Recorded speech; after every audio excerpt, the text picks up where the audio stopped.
नमस्कार दोस्तों, स्वागत है आप सभी का आपके अपने YouTube चैनल अवधिया क्लासेस में। आइए आज हम बात करते हैं भारतीय संविधान एवं राज्य व्यवस्था की। आज का विषय है भारत संघ एवं उसका राज्य क्षेत्र तथा राज्यों का पुनर्गठन। यह भाग 2 है। अगर आपने हमारा भाग 1 नहीं देखा तो आप पिछले वीडियो में जाके देख सकते हैं। यह एक प्रैक्टिस सेट है, इसमें आपको 10 प्रश्न मिलेंगे, उसके साथ उसकी व्याख्या भी होगी। हम उम्मीद करते हैं कि आपको यह वीडियो पसंद आएगा। चलिए आज के पहले प्रश्न की ओर चलते हैं। आज का हमारा पहला प्रश्न है, भारत में राज्यों के पुनर्गठन के संदर्भ में निम्नलिखित में से कौन सा कथन सही है। हमारे सामने कथन है इस प्रकार, धर आयोग ने 16 राज्यों एवं 3 संघ राज्य क्षेत्रों के निर्माण की संस्तुति की। दूसरा कथन, राज्य पुनर्गठन अधिनियम 1956 तथा 7वें संविधान संशोधन अधिनियम 1956 के तहत 1 नवंबर 1956 को सरकार ने 14 राज्यों एवं 6 संघ राज्य क्षेत्रों का गठन किया। तीसरा कथन, फजल अली आयोग ने राज्यों के पुनर्गठन हेतु भाषाई कारक को पूर्णतः नकारते हुए प्रशासनिक सुविधा को आधार बनाने की संस्तुति की। आपके सामने 4 विकल्प दिए हुए हैं, आपको बताना है कि इन तीनों कथनों में से कौन सा कथन सही है या कौन सा कथन सही नहीं है। आपके सामने 10 सेकंड का समय है दोस्तों।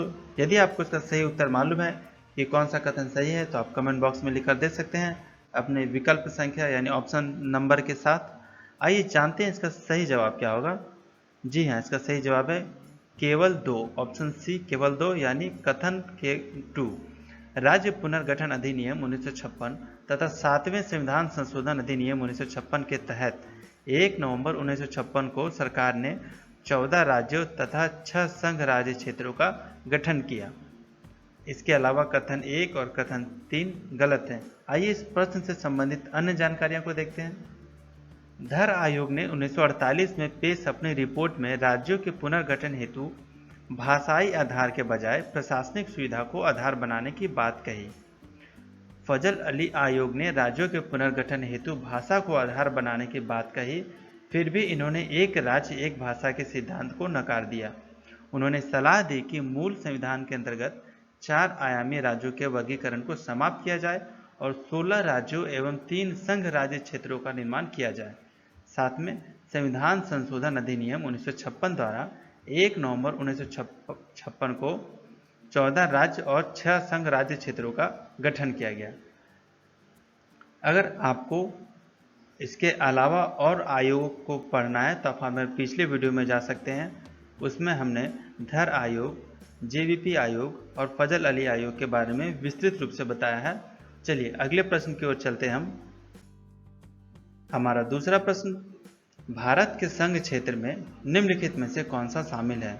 हमारे सामने 3 कथन है, सभी राज्य, संघ शासित क्षेत्र, भविष्य में अधिग्रहित किए जाने वाले क्षेत्र। नीचे दिए गए ऑप्शन विकल्प को देखते हुए आपको बताना है कि तीनों में से कौन से कथन शामिल है भारत के संघ के लिए। आपके सामने 10 सेकंड का समय है दोस्तों। यदि आपको इसका सही जवाब मालूम है तो आप कमेंट बॉक्स में अवश्य दें।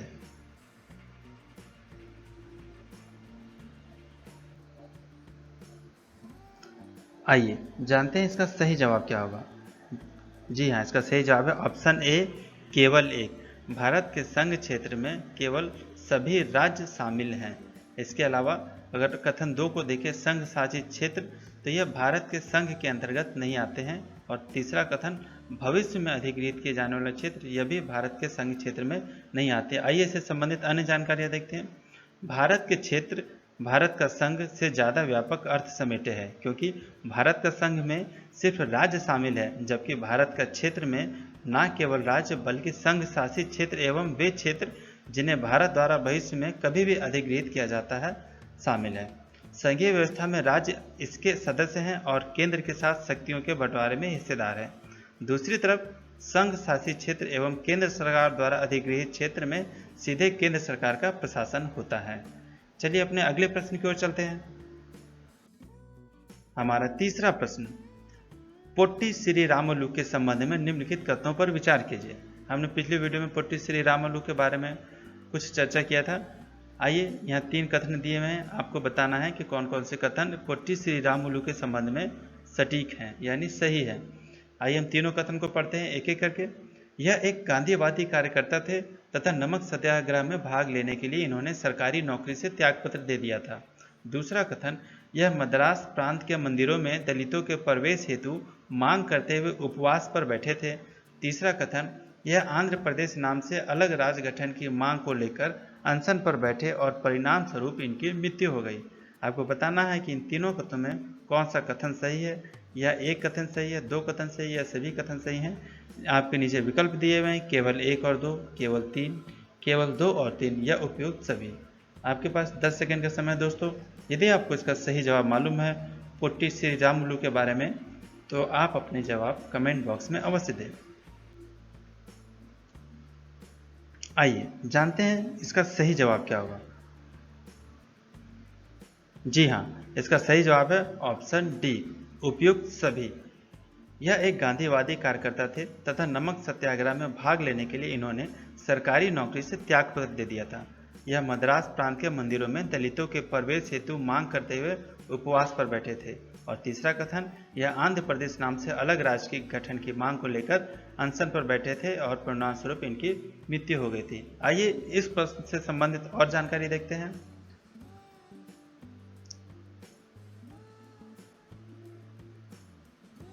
आइए इसको हम फिर से पढ़ते हैं। पोट्टी श्रीरामुलु एक गांधीवादी कार्यकर्ता थे तथा नमक सत्याग्रह में भाग लेने के लिए इन्होंने सरकारी नौकरी से त्यागपत्र दे दिया था। 1946 में यह मद्रास प्रांत के मंदिरों में दलितों के प्रवेश हेतु मांग करते हुए उपवास पर बैठे थे। 19 अक्टूबर 1952 में ये आंध्र प्रदेश नाम से अलग राज्य गठन की मांग को लेकर अनशन पर बैठे तथा इसी दौरान 15 दिसंबर 1952 को इनकी मृत्यु हो गई। अतः सभी कथन यहाँ पे सही है। आइए अगले प्रश्न की ओर चलते हैं। हमारा चौथा प्रश्न, निम्नलिखित में से कौन सा कथन असत्य है। 1960 में मुंबई से अलग कर महाराष्ट्र और गुजरात बनाया गया। ऑप्शन बी, मणिपुर से अलग करके 1972 में मेघालय राज्य बनाया गया। ऑप्शन सी, नागालैंड राज्य का गठन 1963 में हुआ। या ऑप्शन डी, मिजोरम और अरुणाचल प्रदेश 1987 में वजूद में आए। आपको बताना है कि इन चारों कथनों में से कौन सा कथन असत्य है।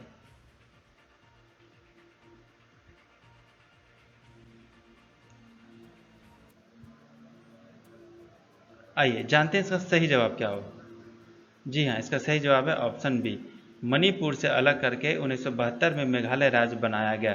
यह कथन गलत है यानी असत्य है। इसके अलावा कथन ए, सी और डी सही है। 1960 में मुंबई से अलग कर महाराष्ट्र और गुजरात बनाए गए।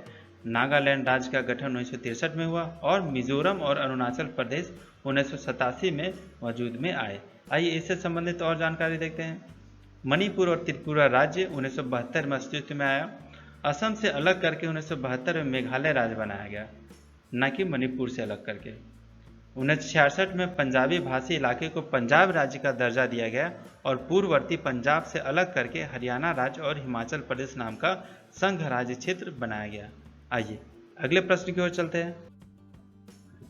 आइए पांचवें प्रश्न को देखते हैं।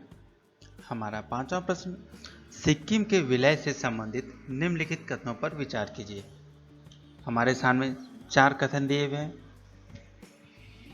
आज़ादी के समय सिक्किम भारत की शरणागति प्राप्त थी। दूसरा कथन, सिक्किम विधानसभा के लिए पहला लोकतांत्रिक चुनाव 1974 में हुआ और इसमें सिक्किम कांग्रेस को भारी विजय मिली। तीसरा कथन, भारत सरकार ने सिक्किम विधानसभा के अनुरोध को मानकर सिक्किम को भारत का 22वां राज्य बनाया। और चौथा कथन, भारत संघ में सिक्किम के विलय को स्थानीय जनता का समर्थन हासिल था। आपको यह बताना है कि चारों कथनों में से कौन सा कथन सही है। आपके सामने 4 विकल्प दिए हुए हैं और आपके सामने 10 सेकंड का समय है। यदि आपको इसका सही जवाब मालूम है तो आप कमेंट बॉक्स में अवश्य दें।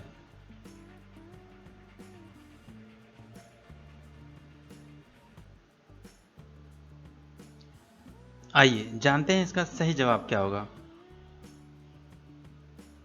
जी हाँ, इसका सही जवाब है विकल्प बी, ऑप्शन बी, केवल 1, 2 और 3, यानी कथन 1, कथन 2 और कथन 3 सही है।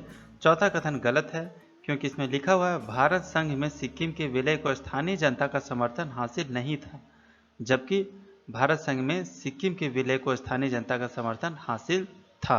आइए सिक्किम राज्य से अन्य जानकारियां देखते हैं। आज़ादी के समय सिक्किम को भारत की शरणागति प्राप्त थी।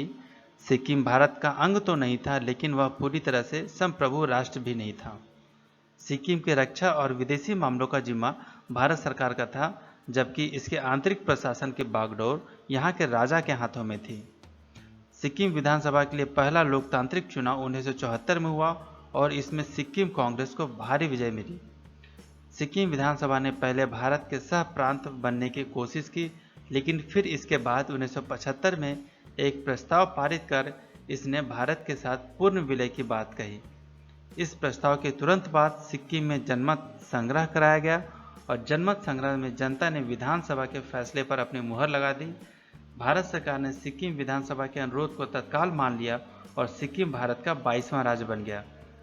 बहरहाल भारत संघ में सिक्किम के विलय को स्थानीय जनता का समर्थन हासिल था, इस कारण यह मामला सिक्किम की राजनीति में कोई विभेदकारी मुद्दा न बन सका। आइए अगले प्रश्न की ओर चलते हैं। हमारा छठा प्रश्न, कश्मीर से संबंधित निम्नलिखित में से कौन सा कथन असत्य है? कश्मीर के हिंदू शासक हरि सिंह अपने को स्वतंत्र राज्य के रूप में रखना चाहते थे। पाकिस्तानी नेता सोचते थे कि कश्मीर पाकिस्तान से संबंध है क्योंकि राज्य की ज़्यादातर आबादी मुस्लिम है। ऑप्शन सी, शेख अब्दुल्ला चाहते थे कि महाराज पद छोड़ दे और कश्मीर पाकिस्तान में शामिल हो जाए। या ऑप्शन डी, अक्टूबर 1947 में पाकिस्तान ने कबायली घुसपैठियों को अपने तरफ से कश्मीर पर कब्जा करने भेजा। आपके सामने 10 सेकंड का समय है दोस्तों। यदि आपको इसका सही जवाब मालूम है तो आप कमेंट बॉक्स में अवश्य दें।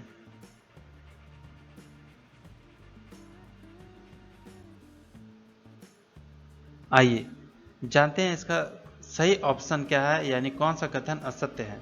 जी हाँ, ऑप्शन सी असत्य है। शेख अब्दुल्ला चाहते थे कि महाराज पद छोड़ दे और कश्मीर पाकिस्तान में शामिल हो जाए। यह कथन असत्य है। शेख अब्दुल्ला चाहते थे कि महाराज पद छोड़ दे, परंतु कश्मीर पाकिस्तान में ना बल्कि कश्मीर भारत में शामिल हो जाए। आइए इस प्रश्न से संबंधित अन्य जानकारियों को देखते हैं। 1947 में पहले जम्मू और कश्मीर में राजशाही थी। इसके हिंदू शासक हरि सिंह अपने आप को स्वतंत्र रखना चाहते थे। वे भारत या पाकिस्तान किसी में भी शामिल होने के पक्षधर नहीं थे। चूँकि राज्य में ज़्यादातर आबादी मुस्लिमों की थी, इसलिए पाकिस्तानी नेता इससे पाकिस्तान से संबंध मानते थे। राज्य में नेशनल कॉन्फ्रेंस के शेख अब्दुल्ला के नेतृत्व में जन आंदोलन चला। शेख अब्दुल्ला चाहते थे कि महाराज पद छोड़ दे, लेकिन वे पाकिस्तान में शामिल होने के खिलाफ थे। अक्टूबर 1947 में पाकिस्तान ने कबायली घुसपैठियों को अपनी तरफ से कश्मीर पर कब्जा करने भेजा। ऐसे में कश्मीर के महाराजा भारतीय सेना से मदद मांगने को मजबूर हुए। भारत ने सैन्य मदद उपलब्ध कराई और कश्मीर घाटी से घुसपैठियों को खदेड़ा। हम उम्मीद करते हैं यह प्रश्न और इससे संबंधित जानकारियां आपको पसंद आ रही होंगी। यदि आपको हमारा वीडियो अच्छा लग रहा हो तो इसे लाइक और सब्सक्राइब जरूर करें। आइए इसी के साथ हम अपने अगले प्रश्न की ओर चलते हैं। हमारा 7वां प्रश्न, निम्नलिखित में से कौन सा धर आयोग, जो कि 1948 में हुआ था, का अधिदेश था? राज्यों के वर्गीकरण का अध्ययन करना। ऑप्शन बी, यह संस्तुति देना कि राज्यों का पुनर्गठन भाषाई आधार पर किया जा सकता है। ऑप्शन सी, केंद्र राज्य संबंधों का अध्ययन करना। या ऑप्शन डी, यह परीक्षण करना कि क्या आप मद्रास नगर को आंध्र में अंतरित किया जा सकता है। आपके सामने 10 सेकंड का समय है दोस्तों। यदि आपको इसका सही जवाब मालूम है तो आप कमेंट बॉक्स में अवश्य दें।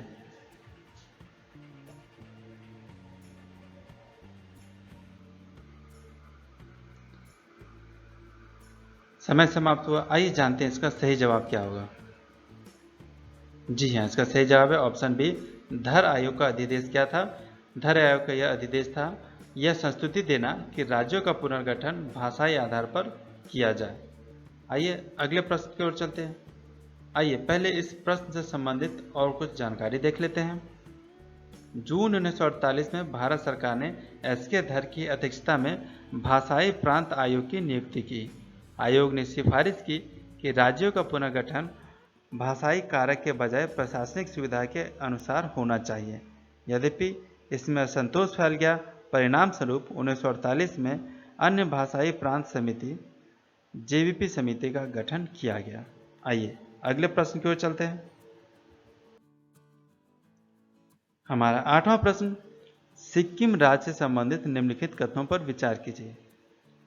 भारत संघ में विलय से पूर्व यहाँ के रक्षा और विदेशी मामलों का जिम्मा भारत सरकार का था, जबकि यहाँ के आंतरिक प्रशासन की बागडोर यहाँ के राजा चौगलियाल के हाथ में थी। कथन 2, सिक्किम का भारत में विलय जनमत संग्रह के माध्यम से हुआ था। और कथन 3, सिक्किम भारत का 23वां राज्य बना। आपको बताना है कि उपयुक्त कथनों में से कौन सा कथन सही है। आपके सामने 4 विकल्प दिए हुए हैं। आपके पास 10 सेकेंड का समय है दोस्तों।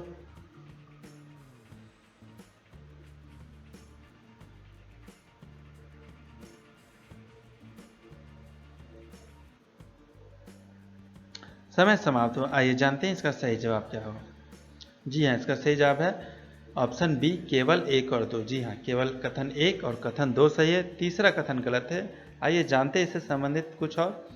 भारत संघ में विलय से पूर्व सिक्किम के रक्षा और विदेशी मामलों की जिम्मेदारी भारत सरकार की थी, जबकि आंतरिक प्रशासन यहाँ के राजा द्वारा प्रशासित था। सिक्किम विधानसभा के लिए पहला लोकतांत्रिक चुनाव 1974 में हुआ। इसमें सिक्किम कांग्रेस को बहुमत मिला। यह पार्टी सिक्किम को भारत में जोड़ने के पक्ष में थी। 1975 में एक प्रस्ताव के माध्यम से सिक्किम के भारत में पूर्ण विलय की बात कही गई। इस प्रस्ताव के तुरंत बाद सिक्किम में जनमत संग्रह कराया गया और जनमत संग्रह में लोगों ने विधानसभा के फैसले पर मुहर लगा दी। और तीसरा कथन जो है वो यहाँ गलत था, 23वां राज्य लिखा हुआ है, लेकिन सिक्किम भारत का 22वां राज्य बना, इसलिए कथन 3 गलत था और कथन 1 और 2 सही है। आइए अपने अगले प्रश्न की ओर चलते हैं। हमारा 9वां प्रश्न, निम्नलिखित कथनों पर विचार कीजिए। यहाँ 3 कथन दिए हुए हैं। नागालैंड को 1963 में राज्य बनाया गया। कथन 2, मणिपुर, त्रिपुरा और मेघालय 1972 में राज्य बने। कथन 3, जबकि मिजोरम और अरुणाचल प्रदेश को 1986 में राज्य का दर्जा दिया गया। आपको बताना है कि इन तीनों कथनों में कौन सा कथन सही है। केवल एक और 2, 1, 2 और 3 या इनमें से कोई नहीं। आपके सामने 4 विकल्प हैं और आपके सामने 10 सेकेंड का समय है। यदि आपको इसका सही जवाब मालूम है तो आप कमेंट बॉक्स में अवश्य दें।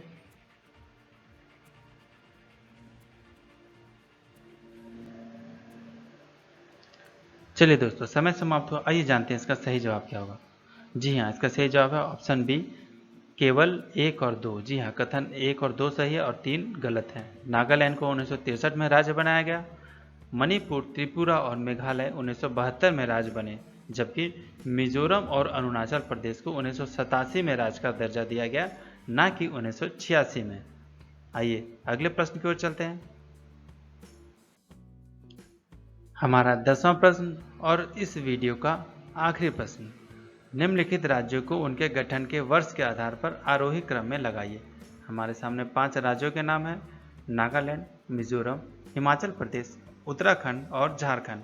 आपको बताना है कि उसके वर्ष के गठन के अनुसार उसे आरोही क्रम में लगाना है।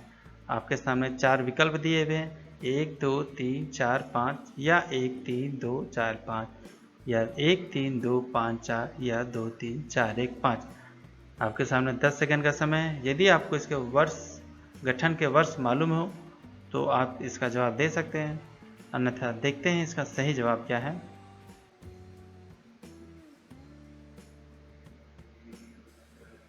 जी हाँ, इसका सही जवाब है ऑप्शन बी, 1, 3, 2, 4, 5। यानी सबसे पहले नागालैंड, उसके बाद हिमाचल प्रदेश, उसके बाद मिजोरम, उसके बाद उत्तराखंड और आखिरी में झारखंड। आइए उसके वर्ष को भी देख लेते हैं। भारत की स्वतंत्रता के बाद से अब तक हुए राज्यों के पुनर्गठन पर एक नज़र। नागालैंड 1973, हिमाचल प्रदेश 1971, मिजोरम 1987, उत्तराखंड 9 नवंबर 2000 और झारखंड 15 नवंबर 2000। इस वीडियो में बस इतना ही दोस्तों। यदि आपको हमारा वीडियो पसंद आए तो लाइक और सब्सक्राइब जरूर करें। हम फिर मिलते हैं नए वीडियो के साथ और नए भाग के साथ और कुछ नए और अच्छे प्रश्नों के साथ। तब तक के लिए धन्यवाद।